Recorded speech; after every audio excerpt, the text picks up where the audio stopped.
Wow. It's bigger than you can imagine.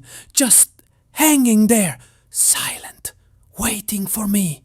The Waikwe is about to be the most famous ship in history. All right, Beratna, going for the burn. See you in the history books! Accessing secure channel. Signal authenticated. Let's begin. I've been reviewing your file, Asset. Your operational theater is chaotic. I see you're on Eros Station, running a contract for pink water security. Shore leave gone sideways, I imagine. Now you're caught in the lockdown, another gun in a quarantine zone spiraling into madness. Your world has shrunk to the next sealed door, the next firefight, the next muffled scream from down the corridor. You believe you are at the heart of the storm. You're fighting for your life, for your crew, for some scrap of corporate intel that seems vital. You see the conflict in its simplest terms: Earth versus Mars, inner versus belter, corporation versus corporation. You think these are the only wars that matter. You are mistaken. While you have been occupied with these petty squabbles, something of truly galactic importance has been unfolding in the background. The agent of chaos you're currently dodging in the slums of Eros, it is not a bioweapon, not in the way you understand it. You are not witnessing its ultimate purpose. You are merely caught in the messy, horrifying blast furnace of its ignition. This briefing is an intelligence assessment of the event that rendered human history obsolete. The board upon which you play is about to expand by a factor of 1,373. The secrets you're chasing, the resources you're fighting over, they are about to become infinitesimally small. Pay attention. This isn't just another piece of news. It is the end of the world as you know it. Our story begins where another ended. On Venus. After the horrors on Eros, after 1.5 million souls were consumed, the station, no, the organism that Eros had become, did not die. Guided by the last fading neural imprint of Julie Mao, it executed a perfect, impossible burn across the solar system. The combined fleets of Earth and Mars, the most powerful military forces in human history, were helpless to stop it. They watched as 7,000 trillion tons of rock and biomass plunged into the Venusian atmosphere and crashed. The official reports from the United Nations and the MCRN were self-congratulatory. Threat neutralized, a rogue biological agent, a remnant of the Protogen conspiracy, successfully sterilized in the 460 degrees Celsius high-pressure hell of Venus. They closed the file. Amateurs. My network, of course, kept watching. And what we saw was not an ending, but a beginning. The protomolecule wasn't dying on Venus. It was feeding. It had found a planetary-scale power source and an almost unlimited supply of raw materials. Anomalous energy spikes, far exceeding any known geological or chemical process, began pulsing from the crash site. Probes reported a 3% increase in the planet's gravity, a physical impossibility. Then came the structures. From the crash craters, a network of crystalline filaments, each 50 kilometers wide, began to grow, encasing the entire planet in a series of vast glowing hexagons. They carried superheated water and immense electrical currents, deconstructing the planet from the crust up. Deep space telemetry from a UN Special Sciences Committee, headed by one Michael-Jean de Utourbe, detected something even more disturbing: the energy patterns. They were structured. Signal analysis showed patterns consistent with a cetacean brain performing complex spatial reasoning. Venus was thinking. Or more accurately, something on Venus was using the planet to run a calculation of impossible scale. For 18 months it worked. Crystal towers kilometers high rose from the toxic clouds only to collapse back into the planetary forge. Networks of carbon fiber laced the planet and then degraded to nothing. It was hijacking the planet's mass, its energy, its very substance. We were witnessing the most advanced manufacturing process in recorded history. The question that had haunted humanity since the discovery on Phoebe, what is the protomolecule for, was being answered. It is a builder. It builds bridges.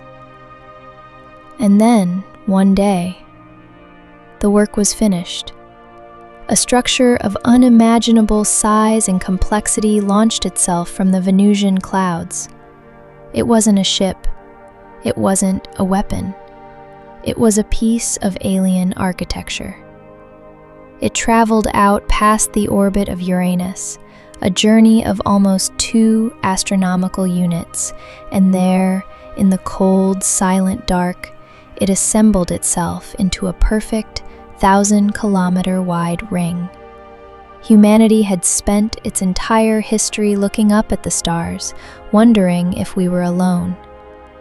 We had our answer. We were not. And the newcomers had just installed a new door in our backyard. The ring, as the media quickly dubbed it, became the single greatest obsession in human history, a silent, spinning enigma. Earth, Mars, and the OPA dispatched fleets, forming a tense, armed perimeter around the artifact. But the first to truly attempt contact was not a navy or a scientific consortium. It was a belter kid, a slingshot racer named Manio Jung Espinosa. In a tiny, cobbled-together ship named the EK, he did what no government had the courage to do. He flew straight through the center of it. His black net telemetry showed him entering the ring at over 150,000 kilometers per hour. And then, he stopped. Not a deceleration, a stop. An instantaneous, brutal violation of inertia that turned him and his ship into a thin paste on the far wall of his cockpit. He made history, and it killed him. Manio's sacrifice was not in vain. It taught us the first rule of this new place. There's a speed limit.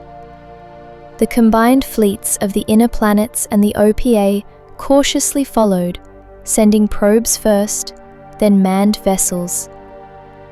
The first ship through was the Martian corvette, the MCRN Doniger. No, wait, my files are correcting me. A slip of the tongue. The first official ship through was from the Martian Navy.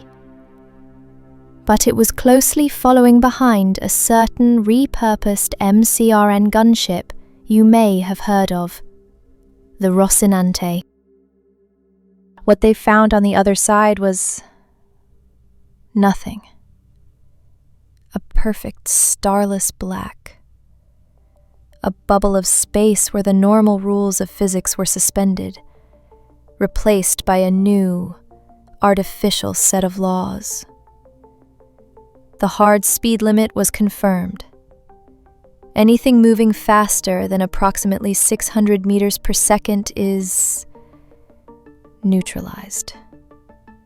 Its momentum is violently bled off, and it is captured. Conventional weapons, railgun slugs, torpedoes, they are all rendered useless. This isn't a natural phenomenon. It's a traffic control system, a demilitarized zone, imposed by an intelligence that could rewrite physics. At the center of this black bubble floated a blue, spherical station, 5 kilometers in diameter, and orbiting it, a collection of debris. Every Martian probe that had broken the speed limit, the wreckage of the YQ, and a particularly persistent MCRN torpedo that had been chasing James Holden. They called this space the slow zone. And then, the station acted. Without warning, it reached out and seized every ship in the flotilla. The UNN flagship, Thomas Prince, the OPA's massive generation ship, the Behemoth, the Martian fleet, all of them. Their drives cut out. Their momentum vanished. Dozens of ships, carrying thousands of souls, were trapped, floating like flies in amber. They were no longer explorers. They were prisoners of an alien machine. This is where the story becomes strange. The key to understanding what happened next lies not with the fleets, but with one man, James Holden, and the ghost that was haunting him. For months, Holden had been experiencing visitations, a specter that looked and sounded like the late Detective Joe Miller. Holden assumed it was a hallucination, a side effect of his radiation treatments or some lingering trauma from Eros. He was wrong. This was not a ghost. It was a construct, a complex simulation running in the non-local quantum foam, using a stray piece of protomolecule on the Rocinante as an antenna, and Holden's own brain as a processor. It was the protomolecule, a non-sentient tool, attempting to communicate by wearing the personality of a dead man, like a glove. It called itself the Investigator. The Investigator had one singular, obsessive purpose: to find out what happened to its creators. The protomolecule was a tool built by a vast, galaxy-spanning civilization that was now extinct, wiped out by an unknown enemy billions of years ago. The central station in the slow zone was a hub in their empire, and it held the records. But after the war, the station had gone into a security lockdown. The Investigator, using Miller's persona, needed Holden. The station was dumb, a piece of automated hardware. It wouldn't respond to remote signals while in lockdown. It needed a physical interface. It needed someone to walk up and push the button.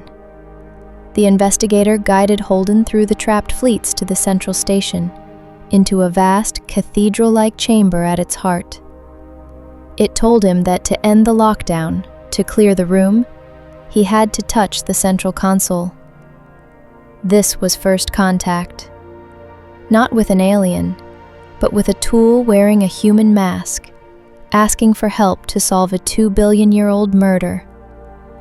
Humanity had stumbled upon the ruins of a fallen empire, and the ghost in the machine wanted to know who pulled the trigger. Guided by the Investigator, James Holden placed his hand on the alien console. My network has no sensor readings for what he experienced, but his own logs describe a sensory overload, a connection to a consciousness that spanned the void. The station registered his touch as a valid command from a complex, tool-using life form.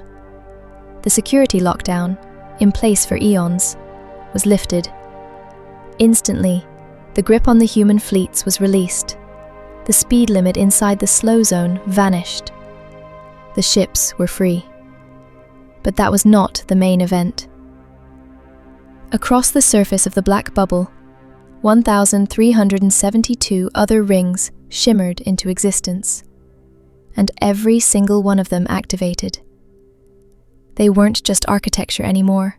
They were stable, traversable wormholes, gates, each leading to a new, unexplored solar system. In that single moment, the universe changed forever.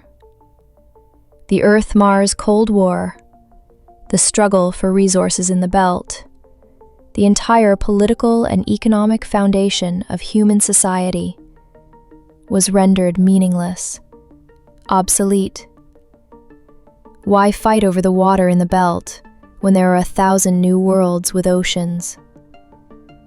Why cling to a dying Earth or a half-terraformed Mars when pristine, habitable planets are now just a short trip away? It wasn't a new age of peaceful exploration that dawned. It was the single greatest, destabilizing event in human history. A chaotic, system-wide gold rush was triggered. Every corporation, every government, every splinter faction with a working Epstein drive began a mad scramble for the gates. The old powers, Earth and Mars, saw their dominance evaporate. The OPA, representing the Belters, saw their claims to the void simultaneously amplified and diluted. This wasn't just a discovery. It was the opening of Pandora's box. The cage was unlocked, and humanity, unprepared and utterly divided, began its stampede into a much larger and much more dangerous galaxy. Now, let's bring this back to you, Asset. Back to the blood and grime of Eros. Within the timeline of this game, your reality, you're out there, fighting for a ship, for a crew, for a piece of corporate intel. You're focused on the conflicts of this system, Earth versus Mars, Inner versus Belter. You think these are the only wars that matter? You are mistaken. While you have been occupied with these petty squabbles, something of truly galactic importance has been taking place in the background. The protomolecule you're running from, the vomit zombies you're putting down, they are just the gruesome side effects. The agent that created the monster in the next corridor is, at this very moment, consuming Venus to build a gateway to 1,000 new worlds. The board upon which you play is about to expand by a factor of 1,373. The secrets you're chasing, the resources you're fighting over, they are about to become infinitesimally small. This isn't just another piece of news. It is the end of the world as you know it. Your mission, whatever it is, now takes place on the eve of a new epic. You are a relic, Asset, a soldier fighting the last war, completely unaware that the very definition of the battlefield is changing forever. Act accordingly. The gates are open. 1,000 new frontiers await. But remember the question the Investigator is still asking. What happened to the ones who built them? What could possibly wipe out a civilization that could command physics and build roads between stars? The cage is open. But the galaxy is not empty. Be careful which doors you open.